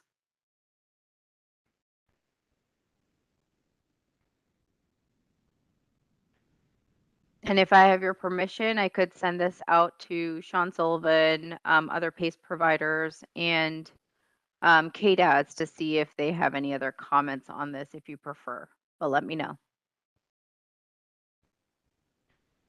Go ahead, Jan. Well, those ifs, if I would put the potential for high impact as the 8 to 9. Okay. But yeah, my reality that those ifs won't come into play. But if, then yes. Objections to raising that potential for high impact? Okay. Ease of implementation, does 5 seem about right? And we can look at, ask the providers. Yeah, ask them. Okay. All right, I will send that out to them. There's several, and I'll even speak to them about some of these key collaborators, but there are like charitable healthcare organizations, KDHE, home health agencies, universities, and then looking at other partners and investment of the PACE model. And it would be KDADs and current PACE programs. That would be the lead there. All right, next one. You have 2 more left in this one, okay? This one we had quite a bit in the survey about, you know, what's the rationale for this. This one is a little innovative and thinking outside of the box, but it's really thinking about transportation to the homes of those that require these services. So adult daycare services, not transporting people from their homes to that adult daycare center, but could some of these services be brought to their home? And let me know if that isn't the intention, because if that isn't, then we'll have to think through it again. And again, this could be either PACE-centered, where it could be the simpler language of expand the scope of the PACE program to include the ability to provide in-home services under the PACE model, or it's really expanding that reach and other providers, you know, not just PACE, to transport services and workers so that those services are provided in the home. So take a look at the language and let me know which one you prefer.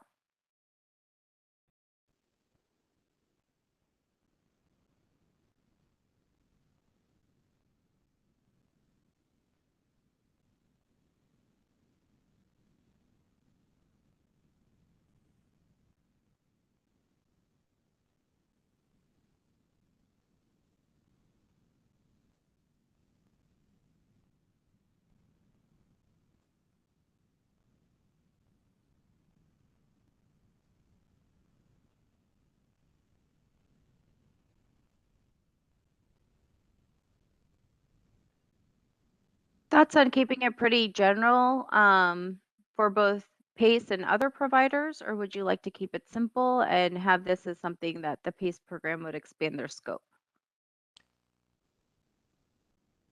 I'm Jamie with Alzheimer's Association. I think it's better to be specific on this, just because it helps me to have a specific example given rather than a simple explanation.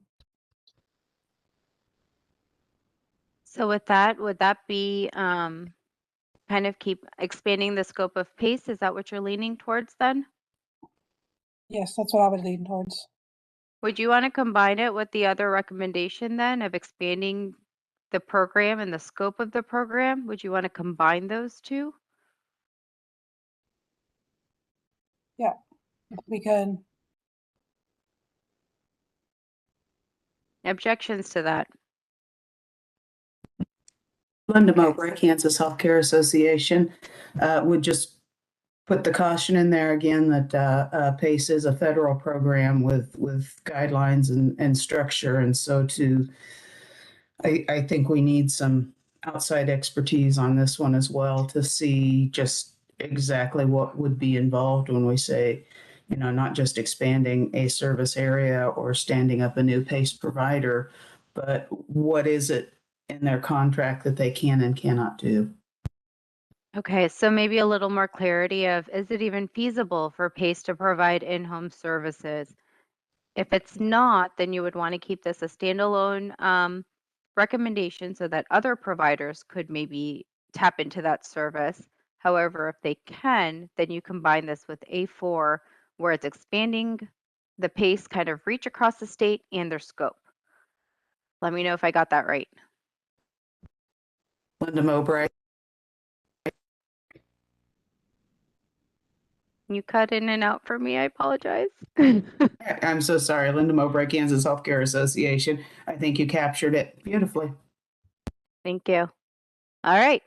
Then it sounds like I might wait for the scoring on this one for now, unless you have any initial thoughts on if this actually was implemented. So don't really think about ease of implementation, but if it is implemented, do you agree with 7 being the potential for high impact?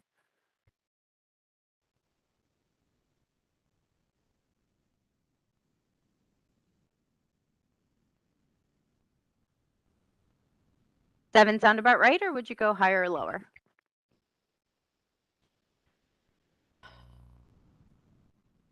I'd give it an 8. 8. Objections to 8? All right. We'll work on the key action lead and key collaborators with those that provide it right now and go from there. All right, I think this is your last one, but let me double check. Yeah, it's your last one. All right, you guys have been troopers. So adult daycare volunteers. Take a look at this one. I know you had some concerns about this and some discussion around this. I will say from the workforce group, they did have a lot of discussion on volunteers. There is currently a volunteer program. And so they've kind of leveraged this a little differently. You are more than welcome to kind of toss this off and defer to their recommendation on volunteers, or you can keep this and say, you know, this is one of those things where this is something you want as part of specifically for adult daycare facilities. So thoughts on this? Take a look at the language.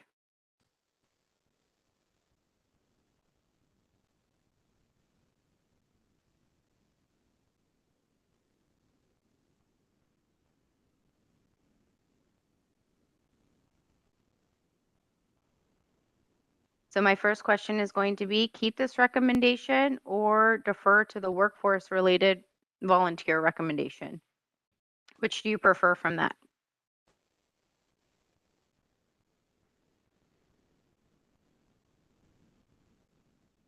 Senator Kristen O'Shea, I'd say we keep it so that it's just one more area for us to look at. Okay. And then in keeping it, any edits to the language?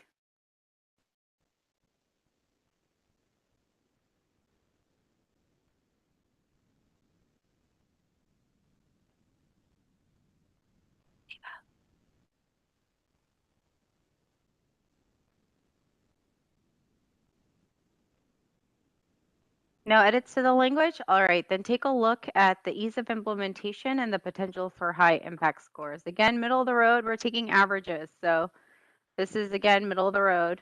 It looks like there might be some piloting that's needed for this to see if it's even scalable. So thoughts on kind of ease of implementation as a 5?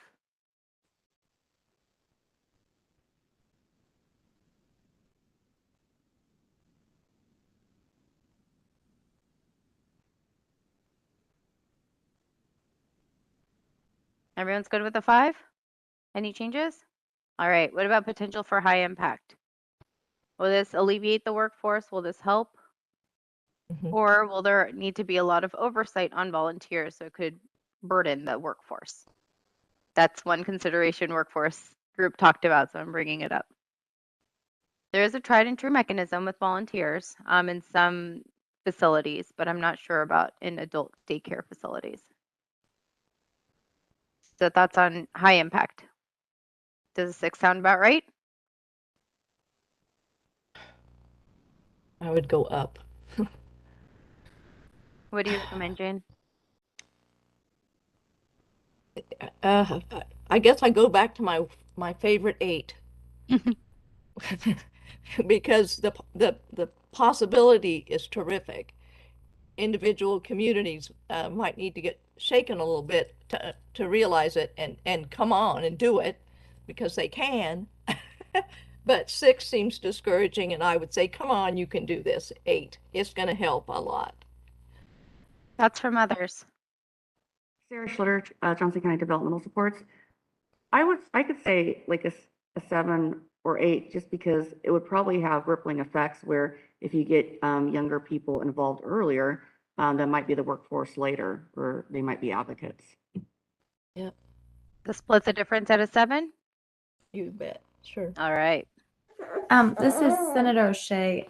I might just add one bullet point to that. As you know, we talked earlier about the public-private partnerships and getting private dollars. I mean, I would think, you know, the banks and the charitable organizations are going to love seeing involved youth and involved organizations, and so I just think it all goes together.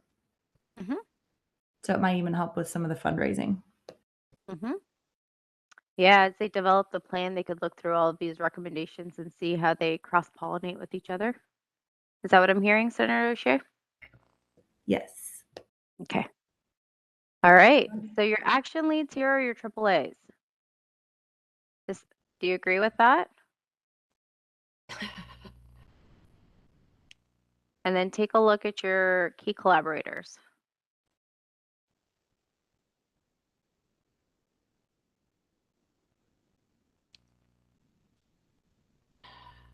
Would you want veterans associations here? I've been hearing that.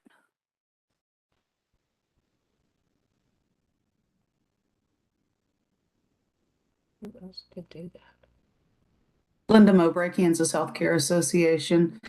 What would the group think of adding in as a collaborator the Can Work program? I can see this volunteer program is moving into a career opportunity and getting people back to work.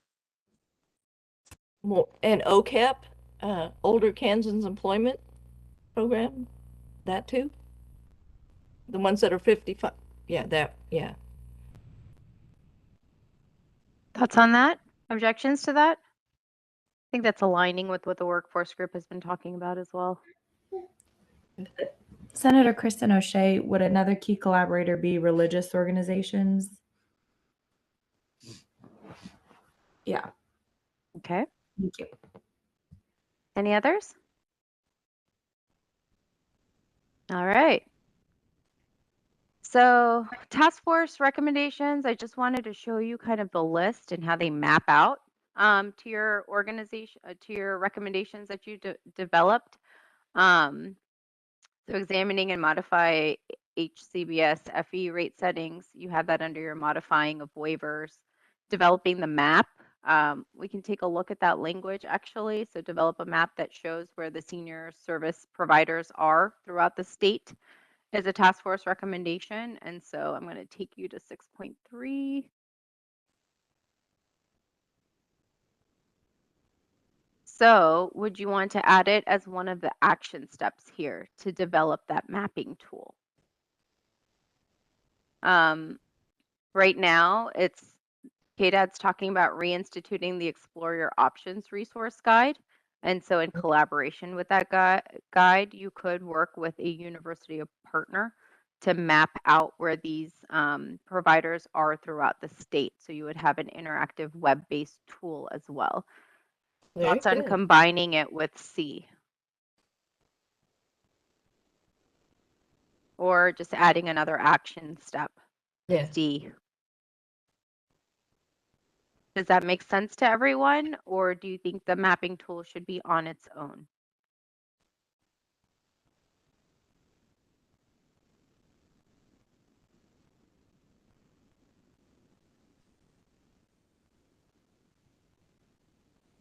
I'm not hearing objections.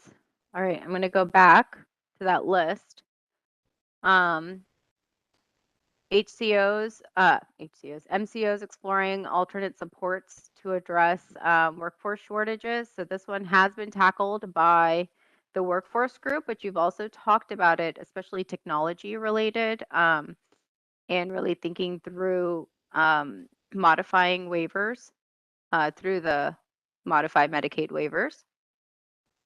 And the next few have been kind of there as well. One that I wanted to look at again is the state should support family caregiver services that can delay or decrease the likelihood of needing to enter a nursing facility, including education, training, counseling, things like that. I know you've talked about caregiver support. You've talked about some unpaid and paid leave as well. So I'm going to go back to 5.3C. Where there was a suggestion to move this to a home and community-based recommendation. However, I wanted to know which one to move it to. And so really looking at addressing burnout and having resources for family caregivers, do you think that is part of promoting home and community-based services? Is that where that belongs? Or is it part of transition services? Or tiered level of services? Where do you think that belongs? Linda Mowbray, Kansas Healthcare Association. I can see where it would fit into HCBS. However, the caregiver burnout and whatnot affects, everyone regardless of their payer type. So I'm not sure that parking it in home and community base really gives it the emphasis that it deserves. Do you want it as a standalone recommendation? This is Linda again. What was the second area that we could possibly move it into in the transitional services? Yeah, let me look. So if you want it under this topic of home and community-based services, you could think about transition services, because it's about transitioning individuals kind of between homes, private homes, adding case management to assist caregivers who wish to remain in their homes. I didn't know if it would maybe fit in there.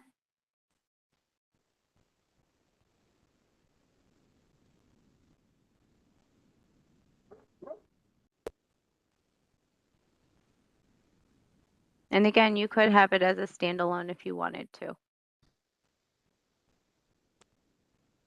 Linda Mowbray, Kansas Healthcare. I'm wondering if it needs to be a standalone topic just to address the all payer source piece. Mm-hmm.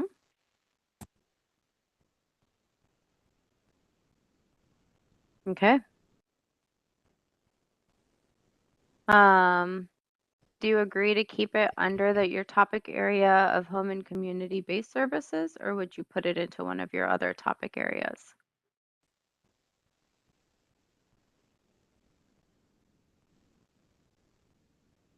Linda Mowbray, Kansas Healthcare.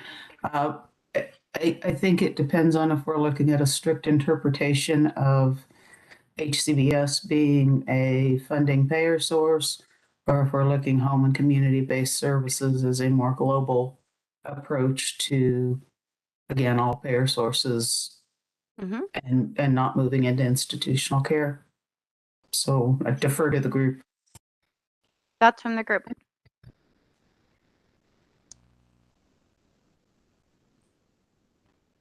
Is it possible that it's in that little recommendation is in two groups? Can it also fit? You do have cross-cutting recommendations. So one of your education, one of your education ones, not to dizzy you, is kind of one of those that crosses more than one. So your education training credits is there. So you could add this to this kind of group of recommendations if you wanted to.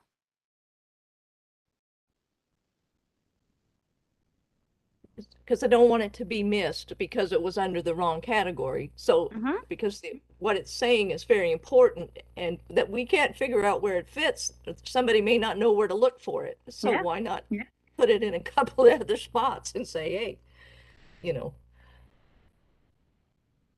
So I'm hearing that we could kind of put it up here as another cross-cutting recommendation.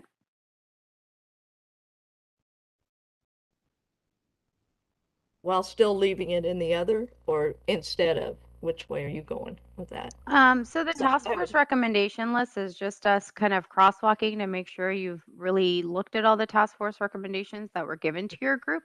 And so if the task force recommendation has been addressed by one of your other recommendations, we'll remove that list and it'll be appendix item later, just as a crosswalk. That'll hopefully help support Connor when he works with the task force to say, here was your list of recommendations. Here's kind of where the working group settled on the language, and kind of give that crosswalk there. Thank you. Any changes to the language that was proposed by the task force?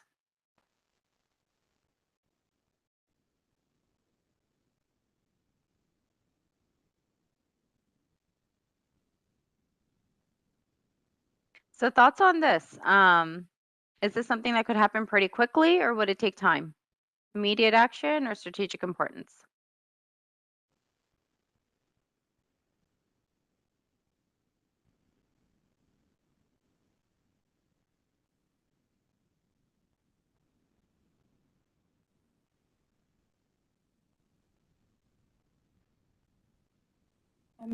Jamie with Alzheimer's Association. There would be a cost associated with this, especially with respite services. So that it might take more effort to implement this.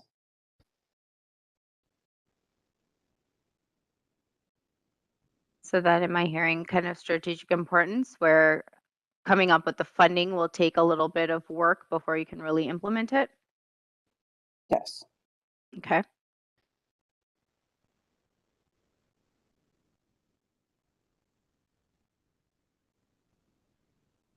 Okay. And how would you score this one for implementation?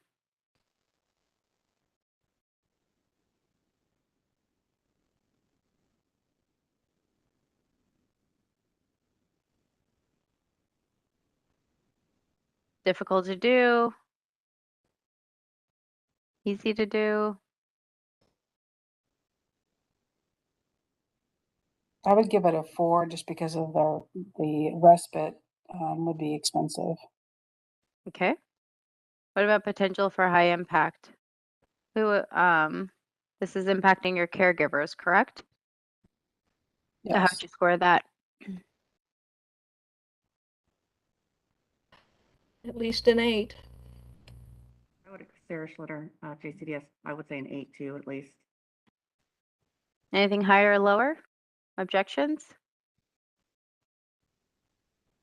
Who would lead this? Is this KDAD's doing it? Or someone else? Let's see. Who else needs to be at the table?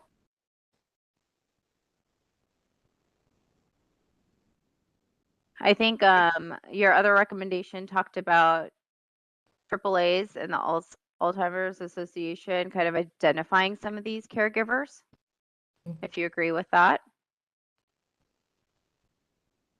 Any others? Thank you, Linda. We might wrap up after this. I'll see what Sarah and others think about tiering recommendations with such a small group, but it could also give us an initial tier for you to react to at your next meeting.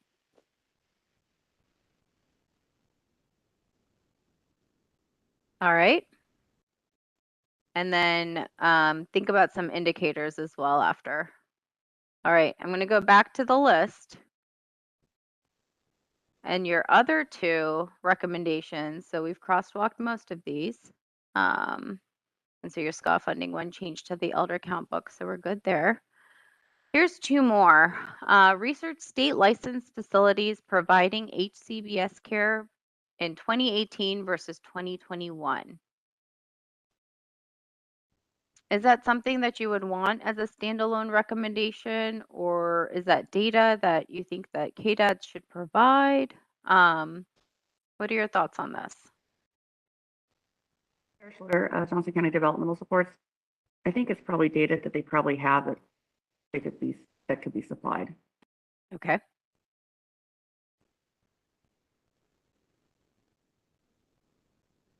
All right. And then what about study HCBS rate settings in state licensed facilities? I didn't know if that would go with kind of your tiered level of services or if that needs to be something standalone. And I can go back to that recommendation so you see it.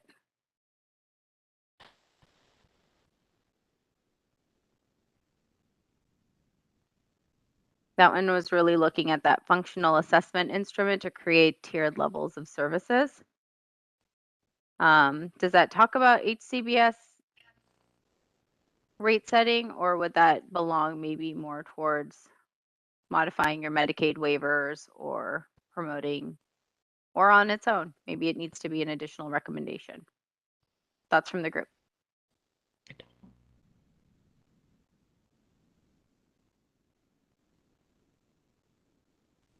Or is that something that KDAD's, is that a recommendation you want to keep separate for KDAD's? Or another entity to come in and study what other states are doing? So new rec combined with another rec or appendix it?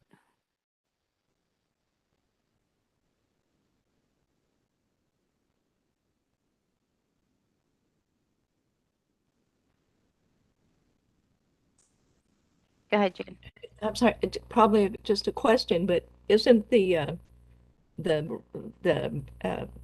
rate setting thing, one of the issues why we don't have those services, because in Kansas, the reimbursement rates are so very low that private businesses can't afford to go into it, and the publicly supported ones can't afford to keep it going either.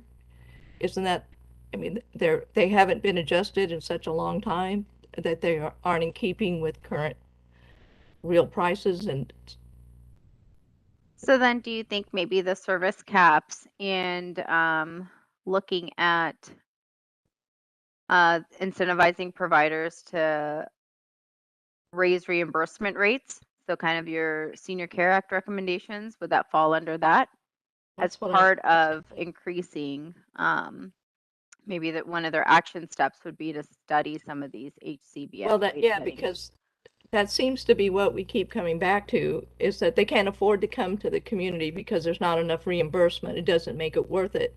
Or some other larger entity comes in and says, well, that's in your scope of care. And they're saying, no, it isn't. And nothing happens because Thoughts on that? if there is, yeah. Others agree, disagree?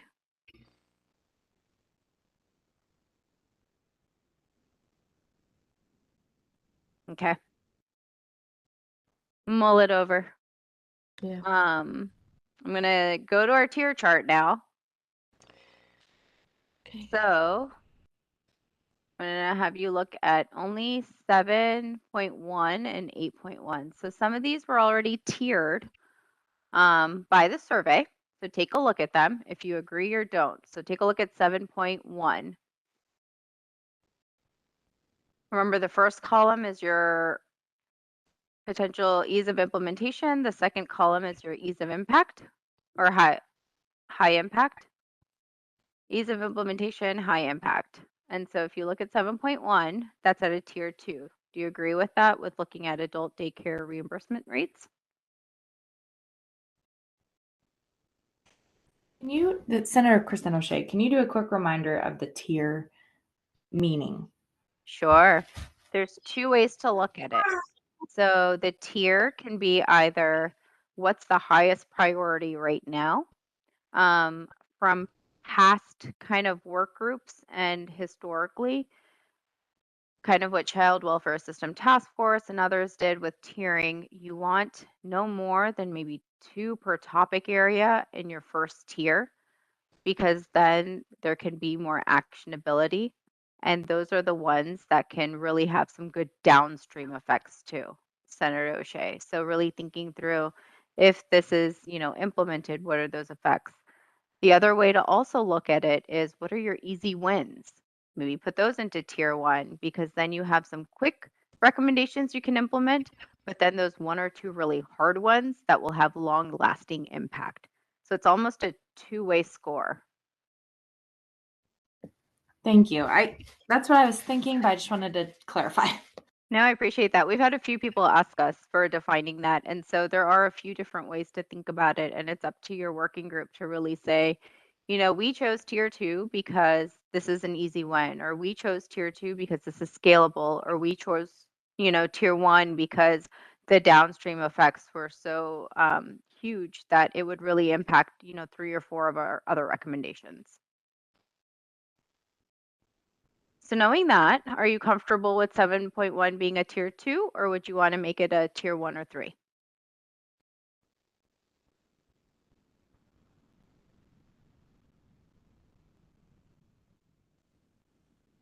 I'm hearing no objections. So look at 7.2 with adult daycare locations. Thoughts on this one? Do you want me to show you the recommendation really quickly? Okay. Or are you good with it? Senator Kristen O'Shea, real quick, when you say you want maybe 2 in the top tier, is that within the 7s or Yeah. 2 with the whole thing? 2 within the 7s? Right now within the 7s, but you may Okay. want to think about it across all of your recommendations after, as I see it, because remember, there's 2 working groups and a subgroup. And so if you have 10 to 15 in your top tier, think about the actionability of that. If they're easy, then that's one thing. But if you think that'll be tougher, then it's really thinking about, what's really feasible in that, first or second year versus what may take a little longer. So I think that's what I'll dedicate, if everyone's comfortable with that 6/17 meeting, where if you tier them already, really thinking through your overall big picture and dedicating that meeting to looking at where you want to rank things. But at least here, if you have an initial rank, then we can send that out for you, all of you to really digest that over the next 2 weeks and think through where you think it best fits.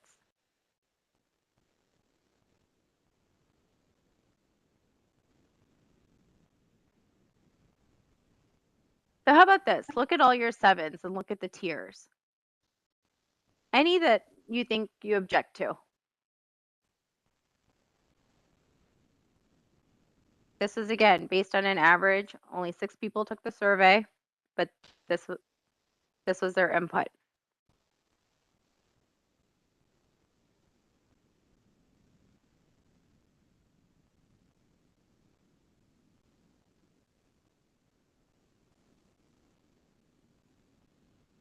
I think it's a good starting place, Senator O'Shea. Okay. Any objections to that? Jan, you have your hand up, so I want to make sure. Oh. All right, then let's look at 8. This is all I'll ask you to do today for the rest of the meeting, and then we will adjourn. Let's start tiering these. And so let me make them a little bigger, give you only that to look at. So you're in your own space. 1 second to do that. All right, there you go. So seeing this, so incentivizing your providers. You have an 8 for ease of implementation, a 10 for high impact. What tier would you put this in? 1. I'm hearing a 1. I'm seeing a few 1s. Any objections to 1? All right, what about technology investments?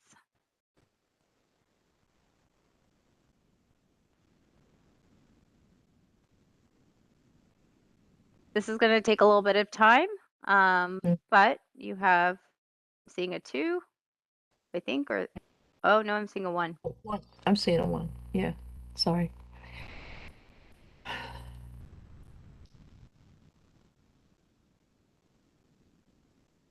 Objections to a 1? Maybe a 2, just because the next one might be a 1. I I understand think that. a 10 might be a 1. Yeah. But maybe this is your easy win one as to how you were talking about it versus your technology investment is really get this going in the next year because the downstream effects will help other recommendations. So you can think about that 1 or 2. But I'm hearing 8.3 as a 1. How about 8.4? And this one now is actually the elder count book. Emma, correct me if I'm wrong.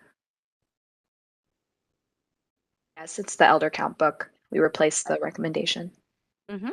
That's on this one. 1, 2, or 3. You can show me fingers. You can say it. 2. 2. Objections to 2? Nope. Okay, how about your program evaluation? Again, this is a 5-year plan.